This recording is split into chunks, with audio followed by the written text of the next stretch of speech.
अस्सलाम वालेकुम नाज़रीन, मैं हूं मुजाहिद ख़ान और आप देख रहे हैं यूट्यूब चैनल राइजिंग सन। उम्मीद करता हूं कि आप खैरियत से होंगे और दुआ गो हूं कि जहां भी रहें अल्लाह ताला आपको अपनी हिफ्ज़ व मान में रखे, हमेशा खुश व खुर्रम रहें, सेहत और तंदुरुस्ती और तवानाई के साथ। व्यूअर, आज का जो हमारा मौजू है वो ये है कि हम बीमार क्यों होते हैं या कब होते हैं। उसका ये जवाब है कि जब हम अपने हाथों से अपने मुंह के अंदर कोई भी ऐसी चीज़ ले जाते हैं जो हमारे जिस्म को रास नहीं आ रही होती, या हम कोई ऐसी चीज़ इन जिस्म को नहीं दे रहे होते हैं जो उसकी ज़रूरत होती है, तब हम बीमार होते हैं। हमारा जिस्म जो है वो मुख्तलफ़ मिनरल्स या कहें कि विटामिन्स या धातु से बना हुआ है, जिसमें मैग्नीशियम है, कैल्शियम है, पोटाशियम है, आयरन है, कॉपर है, सो एंड सो, या फिर विटामिन्स हैं ए बी सी डी इस किस्म के, और भी बहुत सी चीज़ें हैं। हमारा जिस्म इतना सादा नहीं है कि हमें नज़र आए कि हमारा बस जिस्म के अंदर गोश्त है और खून दौड़ रहा है या हड्डियाँ हैं। नहीं, ये बहुत सी चीज़ों का एक मुरक्कब है। और हमारे जिस्म को तंदुरुस्त रहने के लिए ये चीज़ें जो जो उसके अंदर मौजूद हैं, ये एक मिकदार के साथ चाहिए होती हैं। जो चीज़ें ज़मीन से उगती हैं, वो फल हों, सब्ज़ियाँ हों या जड़ी बूटियाँ हों, तो ये धातें उनमें मौजूद होती हैं। किसी में सल्फ़र ज़्यादा है तो किसी में कॉपर ज़्यादा है, किसी में आयरन ज़्यादा है तो किसी में मैग्नीशियम ज़्यादा है, कहीं पे पोटाशियम ज़्यादा है, कहीं सोडियम ज़्यादा है। हमारे जिस्म को जो है वो बैलेंस चाहिए होता है। अगर ये बर वक्त ना मिलें या इनमें से कोई कमी हो जाए तो फिर हमारा जिस्म जो है वो फ़ॉल्ट शो करने लगता है, हमें वो बीमार हम होने लगते हैं। इसकी मिसाल मैं आपको एक दूं कि जैसे हमारे एक गाड़ी है या बाइक है, तो उसमें फ्यूल के तौर पर हम पेट्रोल डलवाते हैं। खालिस पेट्रोल होता है। जैसे हमने सलब मारा या उसको किक से स्टार्ट किया तो गाड़ी चलने लगी। अब आप ये देखें कि अगर हम फुल टैंकी में जो है 1 लीटर मिट्टी का तेल या डीज़ल डाल दें तो फिर उससे क्या होगा। ज़ाहिरी बात है, गाड़ी स्टार्ट होगी बड़ी मुश्किल से, उसके बाद चलेगी, उसकी परफॉर्मेंस वो नहीं होगी, वो वैसे नहीं दौड़ेगी। तो उसके से फिर ये है कि थोड़ी बहुत इंजन में आवाज़ें भी फ़ील होना शुरू होगी जाएंगी। अच्छा, फिर ये प्रैक्टिस मुश्किल करना शुरू कर दें, उसके फ्यूल जो है वो मिलावट ज़्यादा करना शुरू कर दें, तो फिर आपका इंजन जो है वो डाउन होना शुरू हो जाएगा। तो यही चीज़ जो कैफियत है हमारे जिस्म की है। हमारे जिस्म को प्योरिटी चाहिए, खालिस ग़िज़ा चाहिए, बग़ैर मिलावट के जो है वो ग़िज़ा चाहिए, जिसकी वजह से वो तंदुरुस्त रह सकता है। अब हम जो ग़िज़ा खाते हैं वो हमारा खून बनाती है। खून जो है वो सिर्फ़ ये नहीं है कि हमारी जो है वो वेन्स में चल रहा है, वो मुख्तलिफ़ हमारे जो ज़िंदगी को कायम रखे हुए अज़ा हैं वो उनको सप्लाई हो रहा है। जैसे दिल तक जाता है, फेफड़ों में जा रहा है, गुर्दों में जा रहा है, हर जगह पे वो जो है वो खून फ्यूल के तौर पर काम कर रहा है। अच्छा, होता क्या है अगर हम ग़िज़ा जो है वो मिलावट ज़्यादा खाते हैं, जैसे अभी रिवाज है बेकरी आइटम्स हो गए या दूसरे अब फ़ास्ट फूड का ज़माना आ गया है, तो बड़े तो अभी गुजारा कर लेते हैं, लेकिन बच्चों में वो ज़्यादा मकबूल हो रही है। और सेहत भी फिर आप देखें कि वैसी की वैसी हो रही है। बच्चे बर्गर टाइप हैं, कोई उनके अंदर ताकत नहीं है और ज़ोर नहीं लगा सकते, थोड़ा सा चलें हाँफने लगते हैं।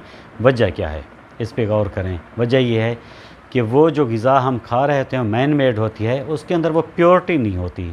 उससे हमारा जो खून बनता है, पहले तो बनता कम है, और जो बनता भी है वो खालिस नहीं होता। उसकी मिसाल फिर वो पोल्यूटेड पेट्रोल से आप ले सकते हैं कि वो जैसी हमारे जिस्म में जाता है, तो क्योंकि प्योरिटी उसके अंदर होती नहीं, तो वो आगे जाके वो उन जो जिन हमारे अज़ा या पुर्ज़े कह लें उनको मिल रहा होता है, तो वो फिर उनको फ़ॉल्ट देने लगता है, वो उनको ख़राब करने लगता है। उनको तो प्योर चाहिए कि वो जो है वो उसमें अपनी वर्किंग, फिर उनकी जो हमारे गुर्दे हो गए या फेफड़े या दिल है या बाकी अज़ा हैं, तो वो कम, फिर वो उनका जो है वो सुस्त हो जाता है, वो उनकी परफॉर्मेंस जो है वो 100% नहीं रहती। आप नोट करें, देखें कि पहाड़ों में रहने वाले लोग या देही इलाकों में रहने वाले लोग ज़्यादा सेहतमंद है बनस्बत शहर में रहने वाले लोग को। हालांकि उनकी जो है वो उनको इतनी खुराक अच्छी नहीं मिल रही होती, उनको रूखी सूखी मिल रही होती है वो गुर्बत की वजह से। उसके बावजूद वो क्यों सेहतमंद हैं? उसी वजह से है कि वो खालिस खुराक खा रहे हैं। हमारे यहाँ शहर में ये जो मैन मेड चीज़ें हैं वो हम ज़्यादा इस्तेमाल करते हैं, जिसकी वजह से हमारा खून जो है वो सही पैदा नहीं हो रहा होता, और फिर आगे हमारे जो है वो हमें प्रॉब्लम होने लगते हैं। हमारे जिस्म में जो है वो वैसे तो सारे अज़ा अहम हैं, लेकिन सबसे ज़्यादा अहम जो है वो हमारा मैदा है, क्योंकि ग़िज़ा जो है वो मैदे में जाके प्रोसेस होती है, उसके बाद उससे जो खून बनता है वो मैदे पे डिपेंड करता है वो प्योर खून बना रहा है या पोल्यूटेड खून बना रहा है। तो इस मैदे को सबसे पहले तो आपने ये एहतियात करनी है कि जो ग़िज़ा है वो बेहतरीन तरीके से चबा चबा के जो है वो खानी है। आप कभी जल्दी ना करें खाना खाने में, आप ख़ुद को टाइम दें। देखें, ज़िंदगी है तो सब कुछ है, आपका कारोबार है, आपका ऑफिस है, सब कुछ ज़िंदगी के साथ है, काम कभी भी नहीं रुकते। हम ज़िंदा हैं, काम हो रहे हैं। हमसे जो पहले गुज़र गए वो भी अपनी ज़िंदगी में काम करते रहे थे। ये जब हम इस दुनिया से चले जाएंगे तो ये काम फिर भी नहीं रुकेंगे, दुनिया का निज़ाम नहीं रुकता। ये चीज़ें तो आप जो है वो नोट कर लें, इस पे गौर करें। इसीलिए जो है आप ख़ुद को ज़्यादा टाइम दें, अपनी सेहत को ज़्यादा टाइम दें, और खाना जो है वो चबा चबा के आहिस्ता आहिस्ता बेहतरीन तरीके से खाएं कि वो जल्दी हज़म हो। और कोशिश करें कि एक वक्त में एक ये ग़िज़ा खाएं और उसके ऊपर थोड़ा सा मीठा, क्योंकि सुन्नत तरीका भी है और खाना उससे जल्दी हज़म होता है। ज़्यादा ग़िज़ाएँ मल्टीपल जो हमारे जो हैं वो खुराक वो इस्तेमाल ना करें। जैसे हम देखते हैं कि दावत में जाएँ या घर पर भी बाज़ औक़ात होता है कि 4-4 5-5 किस्म के खाने पक गए, थोड़ा सा इधर से खाए उधर से, फिर आपके मैदे को जो है वो ज़्यादा काम करना पड़ता है। उसके लिए मुख्तलिफ़ तेज़ाबी मादे जो हैं वो हर चीज़ के लिए मुख्तलिफ़ होते हैं।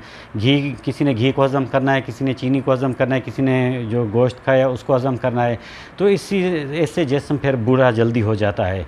और जो शुगर है वो भी इसी वजह से होती है कि जब लबलबा बहुत ज़्यादा काम करता है खाने को हज़म करने के लिए तो फिर शुगर हो जाती है। और आप ख़ुद सोचें, और अल्लाह ताला सबको शिफाए कामला अता फरमाए जिनको शुगर हो भी गई है। तो जिनको शुगर हुई है वो देखें कि वो कैसे परेशान होते हैं कि सारी नेमतों से महरूम है, क्योंकि मीठा जो है वो उसकी अपना एक स्वाद है, एक लज़्ज़त है, लेकिन वो मीठा इस्तेमाल नहीं कर रहे होते, सामने देख रहे होते हैं, तो फिर ज़िंदगी का मज़ा क्या रहा। इसलिए कोशिश करें। और एक चीज़ और भी है, बहुत ज़्यादा भूख लगने पर खाएँ। अब हमारी जैसे आदत है ना, सुबह दोपहर शाम भूख है या नहीं है, हमने नाश्ता तो ठीक है ज़रूरी है, बाहर निकलना है करके जाना है। दोपहर को हमने कोई चीज़ खा लिया, फ्रूट खा लिया है, या कोई हमने मीठा के इस्तेमाल कर लिया, शरबत वगैरह पी लिया, जैसे अब गर्मियाँ हैं, तो उसके बाद टाइम पे हमने खाना खाना होता है, चाहे हमें भूख नहीं है। ये ज़्यादती है। आपको मैं एक मिसाल इस पे दूँ कि वो फिर ग़िज़ा जो है जब तक भूख ना हो हमारे मैदे में हज़म नहीं होती।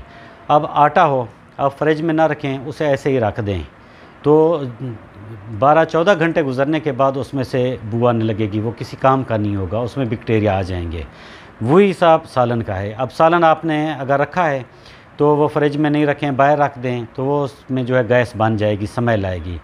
यही मसला फिर ये होता है जब हम बग़ैर भूख के खाना खाते हैं, वो हमारे मैदे में जाके वो हज़म नहीं होता, तो फिर वो उससे तबखीर या बुखारात बनना शुरू होते हैं, तो वो गैस की शक्ल अख्तियार कर लेते हैं। यानी अब आप देखें ना, मोस्टली लोग जो है वो गैस की शिकायत करते नज़र आते हैं, हमें गैस है। मेरे से भी बहुत से व्यूअर्स ने गैस का इलाज पूछा, इंशाल्लाह नेक्स्ट वीडियो में वो भी बताऊँगा।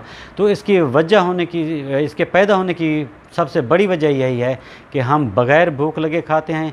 अच्छा, खाने के भी कुछ तरीके हैं, असूल हैं। बग़ैर भूख के ना खाएं, और जिस ग़िज़ा से आपको रग़बत ना हो वो कभी ना खाएं।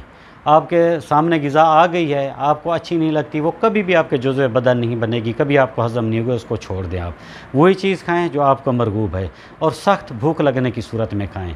इससे क्या होगा कि आपका मैदा अच्छा खून पैदा करेगा, गैस वगैरह की शिकायत नहीं होगी, मैदा ठीक काम करेगा, आगे अंतड़ियाँ सही काम करेंगी, यानी वो निकासी भी ठीक तरीके से होगी।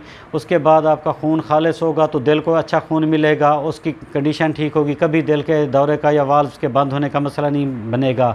वही साफ़ खून फेफड़ों को मिलेगा। यानी जितनी हमारे अज़ा हैं उससे हम साफ़ खून से हमारा गोश्त अच्छा बनेगा तो ताकत होगी। वो जो चीज़ मार्केट में आई हो, चाहे वो छोटा बेर भी है ना, एक बार लाजमी खा लें, क्योंकि ये चीज़ें जो मौसम के मुताबिक अल्लाह ताला पैदा करते हैं, उसकी वजह ये होती है कि हमारे जिस्म को जिस चीज़ की उस मौसम में ज़रूरत होती है वो इन फलों या सब्ज़ियों में वो हमें दस्तयाब होती है। वो ज़रूर खाएं, इससे आपकी सेहत जो है वो ज़्यादा बेहतर होगी। ये कहने को बहुत कुछ है सेहत से मुतल्लिक, फिर वो वीडियो बहुत ज़्यादा लंबी हो जाती है और काफ़ी दोस्त फिर शिकवा करते हैं क्योंकि आज टाइम की भी जो मसला बनता है। तो लेकिन मैं जो समझता हूँ कि सेहत को आप ज़्यादा से ज़्यादा टाइम दें, वो चाहे वीडियो आपको पूरी देखनी पड़े, उम्मीद काफ़ी है ये आपके बहुत ज़्यादा काम आएगी। और मैन मेड चीज़ें हैं उनको अवॉइड करें, जैसे बाहर की जो है मार्केट की चीज़ें या बेकरी आइटम्स हैं, जितना उनको अवॉइड करेंगे उतना आपकी सेहत जो है वो ज़्यादा अच्छी रहेगी।